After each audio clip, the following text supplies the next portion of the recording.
Next up is Virus from 1999.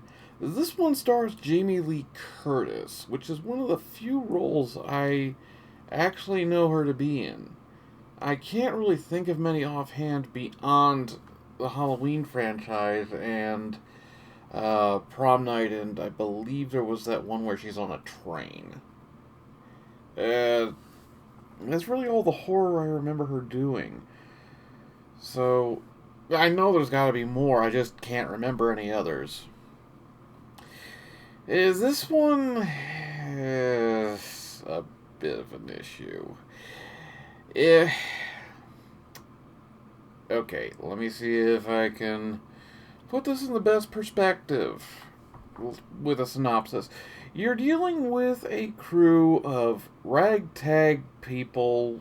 I'm just saying people because they don't actually feel like they've been on a boat for a long period of time, who are supposedly seafaring people that tow vessels across the ocean. They're like a I don't even know what the hell they are. They're on a boat. They lose their loot, which is this big ship full of shipping containers and such. And they happen upon a derelict vessel and see an opportunity because it's in international waters and it's a really high tech facility. So they want to take it, and there is this alien life form on board that wants to kill them. You can paint by numbers from here. This is a horribly generic film. And I hate to say it like that, but seriously, when you start watching this film, you're first going to be greeted with something that's okay, and it looks like it has potential, but then you meet the actual main characters. And you realize they are just checking off the boxes on the checklist. The drunk, disorderly captain, who is probably halfway to insanity, and the other half is greedy. You've got fairly generic main characters who have little to any personality, and any personality that Jamie Lee Curtis's character brings feels more like it's just Jamie Lee Curtis. So you also have the black guy, you have the Mexican guy, and they just throw in another stereotype with some. I I don't know for certain, but I believe he's Polynesian, and but he's the one I actually like the most because he has the tribal tattoos, he has a jade weapon, and is actually a fairly resourceful person. I would have actually liked him to be one of the main characters. But you know it's not going to be him, because the main characters have to be one male and one female, and you'll figure out which ones they are very quickly.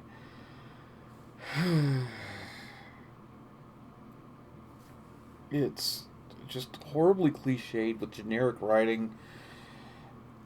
The effects were mostly practical and even horrific. They were really good. And even the CGI kind of worked since you really couldn't see everything.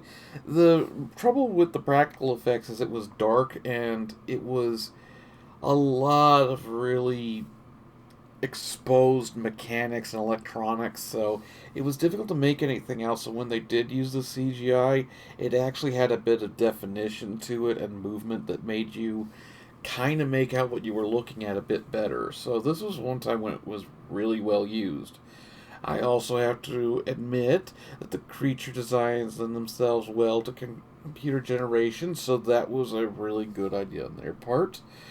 The creatures themselves kind of look like generic scrap robots, but when you start mixing them with human flesh, that's when they get a bit more interesting. So, for Gorehounds, it's got some nice eye candy. But for anyone who's interested in story and characters, you're going to be let down.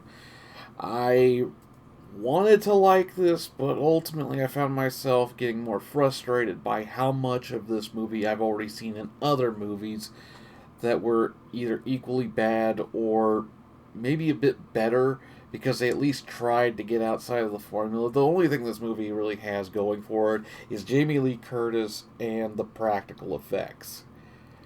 So I give it a 4.5 out of 10. I know there's a lot of people that would say this is way better than I'm laying it out to be.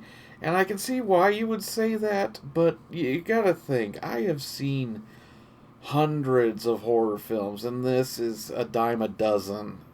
And I'm sick of seeing those movies. I want something to pull me in more than just some nice creature designs.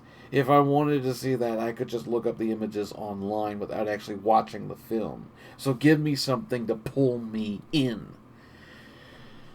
For the 31-day challenge, I've got technology running amok. That's taken care of, and I can notch off the 1999 year, so that's good. I don't believe there's anything else I can take off for this, but getting 2 down is a step in the right direction, so I will take it. So, have a great night, and I will see you in the next one.